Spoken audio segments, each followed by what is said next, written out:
Welcome to Sketchy Ideas, the Point Counterpoint podcast where we debate ideas and draw funny pictures and make a little bit of fun of each other as well. I'm one of your hosts, Michael Rampolla. With me is Brad James. How are you all doing? Welcome, folks. Today, our topic is going to be avatars, the magical, mystical world of avatars, and Brad's going to lead us through it. On this podcast, we debate ideas, visualize them, and help you understand that not every sketchy idea is a bad idea, but they're all worth exploring. So today, Brad's going to be our primary host. I'm going to ask a whole bunch of dumb questions because everybody's good at something. And Brad's going to help us understand what avatars are. Brad's going to help us understand what avatars are and how they can help us. I didn't mean to laugh at that, but it was meant to be funny. Good at something. If you're laughing, then the joke works. Asking dumb questions. That's what I'm purporting. I mean, I'm trying to carve out a niche. Trying to carve out. Everybody's got a thing. My thing might be dumb questions. Sliver? That's high opportunity. The dumber the better. High opportunity for you. I don't. You mean you watch the news? It is a very crowded market space. So, but who's doing it in front of a whiteboard with a podcast? Like it's really niche. And it sells, man. It sells. That's all that matters. That's what we're going for. Speaking of selling, I like what you did there. Brad, avatars are pretty key to our business and us growing our business. But what the heck is an avatar and why should we care? All right. So avatars, the magical world of avatars. All right. And yes, to some extent, we are talking about the wonderful world of those items that we see on the screen when we're playing video games, because that's exactly what we're trying to go for when we're talking to building out customer avatars. Or for some of you, that might be like customer archetypes or customer personas or your target market, or if you think about if you're trying to target somebody, right? The problem is, here's the challenge, and this is the big why. There are 7.2 billion people in the world, and I can sell to everybody. You know what's wrong with that statement? You can't sell to everybody? You could. You could. You know how hard it is when now in a world where people are ingesting thousands and thousands and thousands of ads every single day, and they're getting distracted. And so the only way to actually gain any sort of traction is to begin to dive in and look specifically at a specific individual who has a specific need, and that specific individual is different than probably the other 100 people who also have that need. And the reason we do that is because it helps us through all of the challenges in terms of marketing, in terms of sales, in terms of creating our products and our offers, as well as building out any materials to help support that and how we build our brand. So with that, I suppose I could dive in and explain to you a little bit more about how we do this with the array of people that we work with, right? Whether you're a startup, whether you're a small business, whether you're a medium-sized business, whether you're a big corporation, or anywhere in between, right? There's this giant spectrum. And if we look at it, right, from one end to the other. And the funny thing is that at the end of the day, every single avatar that comes out of this will relate back to one of the three big motivators. But I want you to understand that if you're a startup, and you deal with a lot of these, Michael, is I don't know what to sell. And I don't know what to sell because just like you're good at a lot of things, but you're trying to identify that one thing that you can actually build an offer around. And the challenge is offers are very dependent on who is going to buy them in terms of phrasing, in terms of understanding what pain point it will solve, or in terms of what aspiration it will help that individual achieve or that business achieve, right? Whereas on the other end, if you're a big company,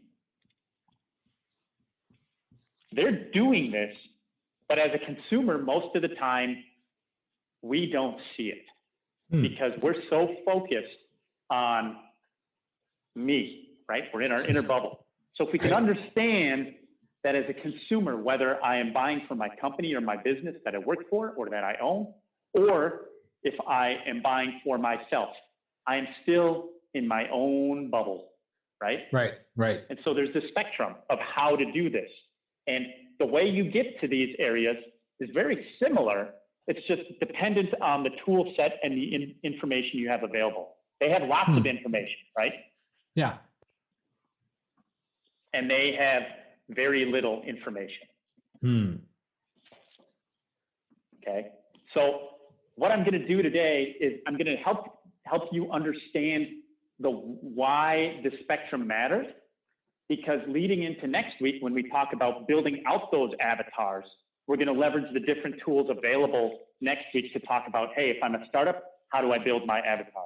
If I'm a big company, how can I build my avatar? And then how does it actually turn into that customer persona, that archetype, that target market, that one or two small individuals that I know if I create my messaging very specifically to them, it will speak to them from an empathetic standpoint. Because so go ahead. No, sorry, didn't mean to cut you off. I want to clarify the visual that you're Don't worry, sharing. You do it all the time. Not wrong. That's my backup plan on branding, by the way. The guy who cuts people off. So what you're saying is when it comes to building avatars, the primary differentiator between how a startup builds an avatar and how a big company builds an avatar is their access to data about their target customer. Yes. Got it. So if I have more access to data with my target customer, I build avatar one way. If I don't have information about my target customer, I have to build my avatar a different way. Yes. So, hey, guess what? We're going to do this and we're going to prove to everybody that you ask smart questions. Oh, I don't know. It's going to damage my brand, Brad. Sorry. Are you sure? All right, let's find out. Let's find out. Let's explore it. All right, what do you got? So, all right. So does this make sense, right? There's this spectrum of information as well, and it's typically in alignment, whether you're a startup or you're a big company, right? Yep. All right, cool. So the easiest way to look at building a customer persona is to understand why people buy things, right? Got it. People just don't buy things because they want to buy things because everybody has a money tree, right? Huh. Be nice, but I don't think it works that way, right? No. All right. So here's the deal. There are really three big reasons or three big motivators or desires of why people buy. Okay. And we can talk about all three of these, but I think once we go down this place, we're going to understand all of this. There's health, things that people are trying to solve health-wise, right? There's wealth,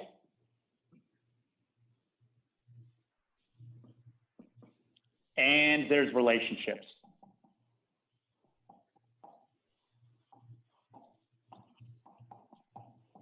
Health, right. Wealth, relationships. Now, okay, this is why I buy?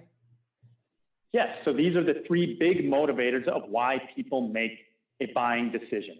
Because it's either going to improve their health, it's going to improve their wealth, or in some way, shape, or form, it's going to improve their relationships. All right? I'll give you a prime example. An example that I hear often, specifically speaking with relationships, is what does Gillette sell? And this is an example that I hear from like Russell Brunson, Stephen Larson, all these people. So, right? So razors so it's a trick question. So they don't sell razors. You're correct. What do they sell? I don't know, but that's what I buy from them. So, right. They sell. Okay. It's okay. That's what I'm doing. Oh, because and then eventually the beautiful woman comes up and gives me one of these, right? Yeah. They sell a touchable face. After you do this, what happens in your mind? Well, then according to the commercial, the beautiful woman comes up and like leans up against my Yes, Yeah. yes. Well, it's not my wife in the commercial, so I'm trying to, cross the gap. Yes, the beautiful woman in my life would be my wife, and she would come up and she would, right, give me one of these. Now, that doesn't happen in the morning. So apparently I'm buying the wrong razor. Need to be buying a Gillette. Maybe. There you go. So you're buying relationships, right? When they sell, they're using relationships to sell. Got it. That's the relationship. Right? Okay. Makes sense. So it's the same thing. The other example I like to use is, and it's a company that does it really well because they actually sell two of these things, but more recently than not, they've been selling one more than the other, and that is Cheerios. We love Cheerios. We probably have 3 or 4 boxes currently in the pantry at minimum. So yes. Okay. So what are you buying when it comes to Cheerios? At its root, what are you buying? I am buying cereal. Right. So you're buying health, right? That's why they put the heart on the box. This is true. And they actually made heart Cheerios for a little while too. That was a special thing. Yes. Big deal right here. But as of recently, in the time, if you look at most of the commercials that Cheerios runs, it's a parent talking to a child, right? So what are they selling? Now we're selling relationships. Relationships with your son or daughter. Well, Cheerios keep my sons quiet, so they're happy, like healthy, and therefore I am happy. So yeah, I get it. Yeah. Relationship. Exactly. All right. So that's the point of looking at these 3 major desires. You can tie everything back to one of these 3. I'll give you another prime example. Most of the people we work with when they're business owners, they're trying to find ways to increase wealth, right? Right. And they understand that if they increase their health, which is an ancillary thing that you have figured out, or I have figured out, is that if we sell health, inherently they get more wealth because they're able to have clear minds, because they're also able to increase and improve the relationships with their employees, clients, customers, whatever, right? Right. All right. So these all tie together. But the reason I bring it back to these 3 is because when you're early stage in a business, you need to understand that you're not selling a widget. People don't buy stuff. They buy health, they buy wealth, or they buy improved relationships, right? And at one point in time, back especially, forever, as long as we can remember, there have been people who have sold these things. And in the internet area, initially, there were people who began to own areas of these things, right? Sure. Beachbody. Remember in the age of Beachbody, right? They're this huge brand. They owned this and became one of the largest health companies in the world, right? They now have fitness programs. They've got supplements. They have coaching. They have an app. Right. They have on-demand buying. They have apparel. They've got all of this stuff, but they're selling health.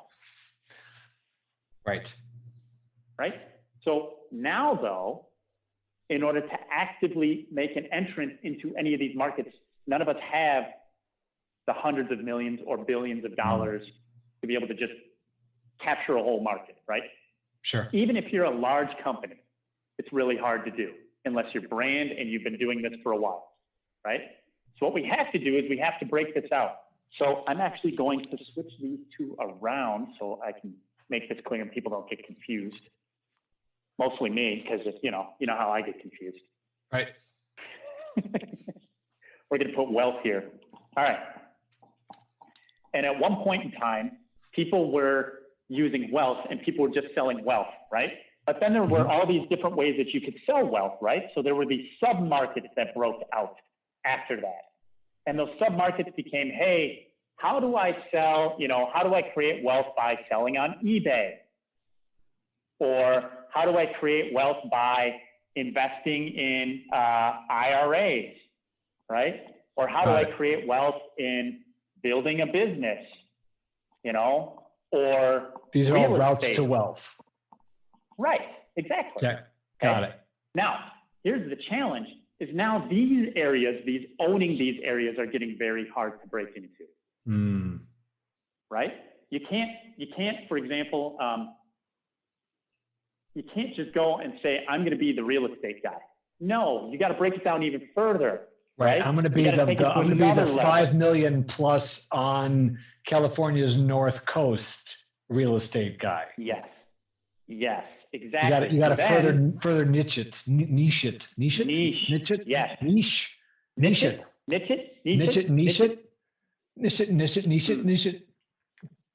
Can we get a ruling?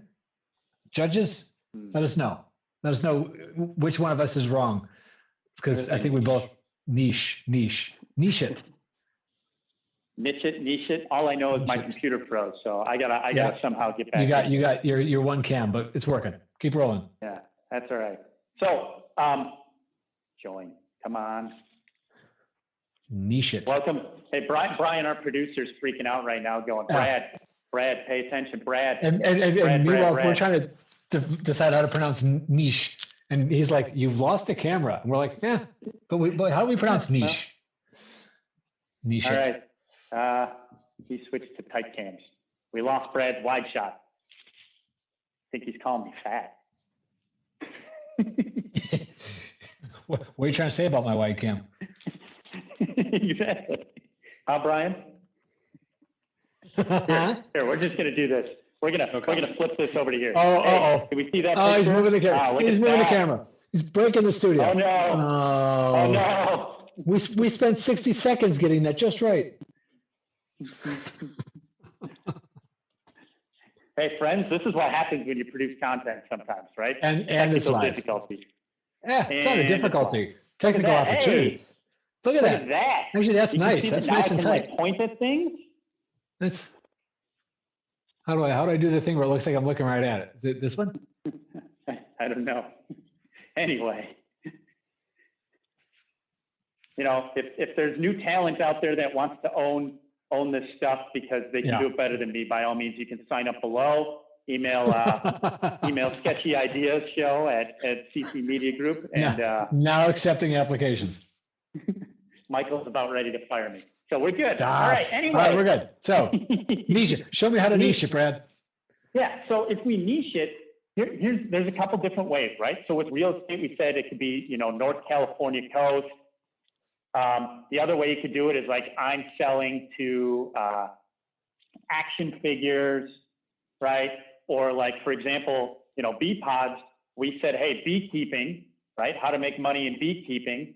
We actually took it down multiple levels, right? And said, we're not only going to supply equipment, but we're going to focus on education of beekeeping, right? And how to leverage beekeeping as a tool to teach.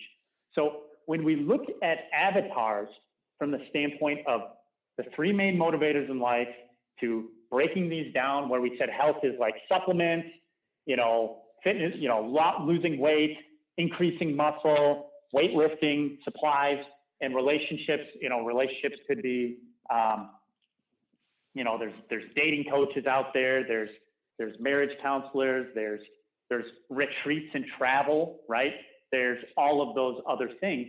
The idea with any of this is we actively have to look at it from multiple points of view, that each of these main desires help lead us to niching it down. Okay.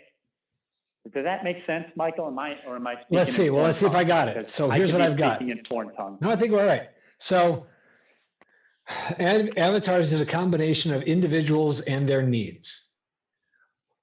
Those that we target our offers accordingly. Offers are not stuff. Offers are routes to our desires. Right. So what I'm saying is that once we have this and niche down, now we can actually build out a specific offer in that arena and then target to a specific person. So for example, with beekeeping, we focused on education, and now we actively target and work with middle school teachers, science teachers, to build out curriculum, education tools, all of those good things. Got it. I'm with you. I think it's making sense making sense to me. So this would be a great time to hear from the audience if we had one. So if anybody is out there and doesn't get it, let us know, because we will be picking this topic up again next week. So you can drop a message below this video, wherever you happen to be watching it, or feel free to send us an email to sketchyideas@ccmediagroup.co. I think I got that. Did I get that right? I think so. Sounded good. Brian will correct me later. Send us your ideas there, either of those channels, and we'll pick them up for next time. But like I said, so far making sense to me. So take us to the next step of avatars. All right. So once we've identified this, now we're actively going to look at it very specifically, right? So the reason I start with this is because, again, going back to, and you and I have both dealt with this, how many people believe they can solve, their solution solves the problem for 7.2 billion people in the world? Everybody needs this. Everybody needs it. Everybody wants it. What's your target market? It's my market. What's the market size? It's infinite, right? I could sell this to anybody. Okay. Exactly. Let me know how that goes for you. And hey, look at that. I got the camera back. I don't know if you're having a good day. You should go buy a lottery ticket. You're having a good day. Maybe. I don't know about that, but we'll try. All right. So customer avatar. All right. Okay. And I'm not going to dive into how we do this today, right? I just want to save that for next what time. it is. Cool. So it's your person, okay? And what that means is the goal of going through this exercise is to picture a person in front of you.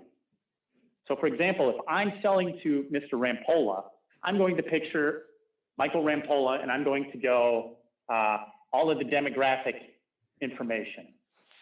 And, you know, in light of this, we'll go age, old, married. Did you just call me old? You did, didn't you? Like, I almost missed it. Okay. You did. 2 kids. You know, you build out all the demographic areas. And this is, when people think of customer archetypes, this is really what they think of. They believe that if I get all of this demographic information, this is all that matters. Yep. That's like an eighth of what we're looking for, right? So we get demographic information.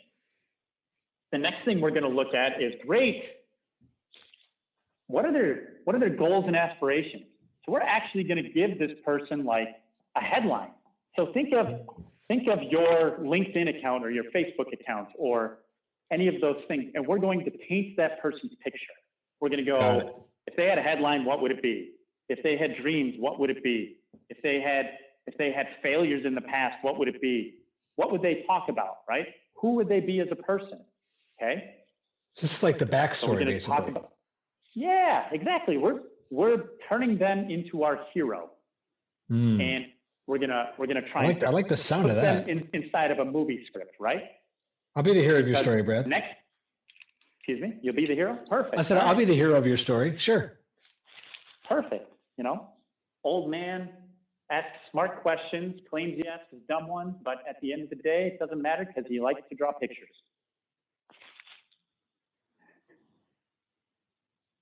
No? Did everybody disagree? I lost my audio for a second. Keep it back. We are having a wonderful day with technical difficulties.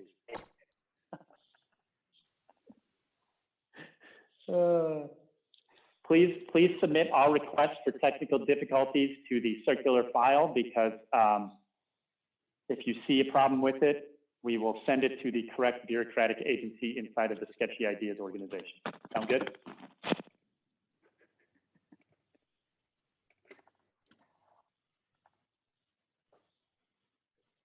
Yeah. All right. Cool. All right. Don't let me stop the show. All right.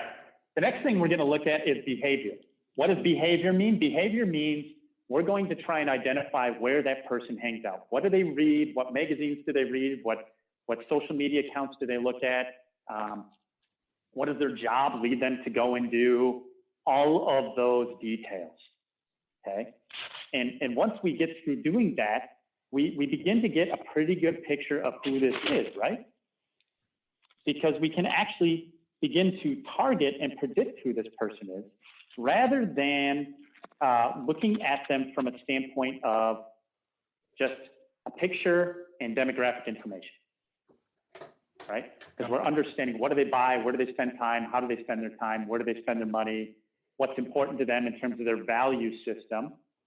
And we're going to actively use this to drive and target our efforts and time into going after those people, right? Because if we have their goals and values, we have their behavior and sources of information that they get, we then can begin to determine what challenges they face on a day-to-day basis, right? Basics, challenges, and we can begin to understand their objections to anything we put in front of them. So, by doing this is beyond. This is the whole dossier. I feel like spy game, and we're gonna like I'm gonna open up the folder. And it's gonna be pictures of my target customer.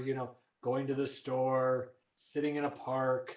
I'm gonna get enough information to figure out all his passwords. Like it feels like I'm getting that level of a file. It's a thick folder at this point. That is the goal. Because think of it this way, right? 7.2 billion people in the world. You no longer have billions of dollars to throw at mass marketing. Right. Right? I don't know about you or the clients you work with. I know most of the clients that we work with, when it comes to advertising, marketing, and sales, the goal is to put in as little money as possible to get the most bang for your buck. Well, good ROI sounds like a great investment to me. Yeah. Yeah. The challenge is the cool thing is that if we figure this out and we actively can begin to do some targeted campaigns and marketing and sales to this group, is that now we can actually win the game, because we're actually going to create revenue out of this. Because guess what? Now that we know this, we know how to talk to the person, we know where to find the person, we know what's important to the person, which means we know what to sell, right? Desire here. And we even know that what they're going to disagree with, or maybe how they're going to move through this path, right? So think of it. There's what? Here's my list. There's 1, 2, 3, 4, 5, 6, 7, 8, 9, 10. 10. There's now like 10 major social media channels that we use just in the US. Wow. When did that happen? And I'm missing 11, 12, and 13 if we wanted to add in some secondary ones. Sheesh. Like, this is the point. Often people go, look, how do I manage all of that?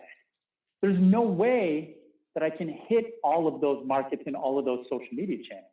So right. Instead, why not understand who we're going to go after, because we know we can speak to this group of people. And then once we know that, we can actually figure out where they spend their time, right? I'll give you a prime example. Michael Rampolla, magnificent dancer, but I'm pretty sure he doesn't have a TikTok account he posts on every single day. Accurate on both counts. See, so for somebody like Michael, we have to go probably to, yeah, exactly. Go to Facebook, and he spends a lot of time on LinkedIn. Those are two places where Michael likes to spend his time. So if we know that, we only know that because we've done a deep dive into who Michael is. Make sense? Makes great sense. I like it. Yeah, any dumb questions? Not a dumb question, just something. Are we on time? We're there. No dumb question. I'll save. I'm sure I have plenty of dumb questions for next time. I guess my one, let me see if I can come up with one dumb question. Okay, what can't we know about this person before we start to try to craft an offer for them? So there's a lot that we can know and can put together and intuit. Once we get all these data points, they triangulate, we get the story in the middle. What can the avatar not tell us, or what can't be told to us by the creation of an avatar?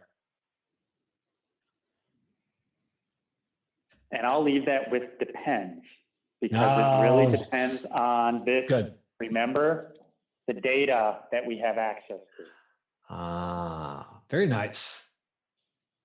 So Okay. that'll have to wait for next time when we dive into how to actually get this information, depending on if you're a startup or a big business. All right. Well, I guess we got to leave it there.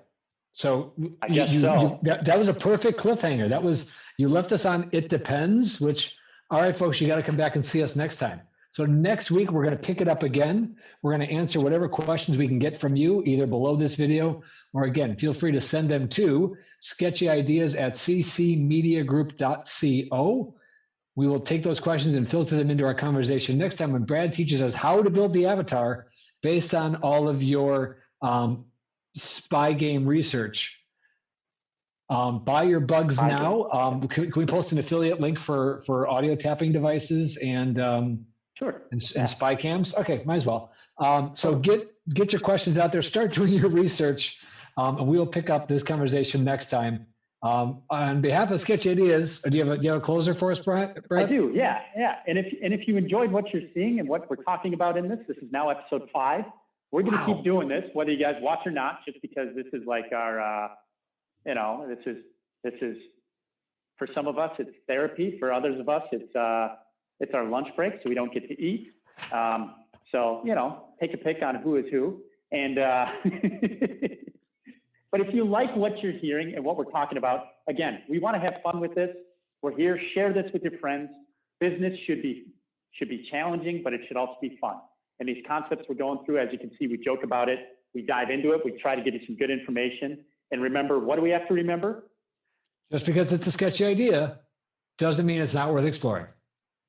That's right. So we'll see you next week, Wednesdays, 1:30 p.m. Central Standard on Facebook. See you later. Take care, everybody.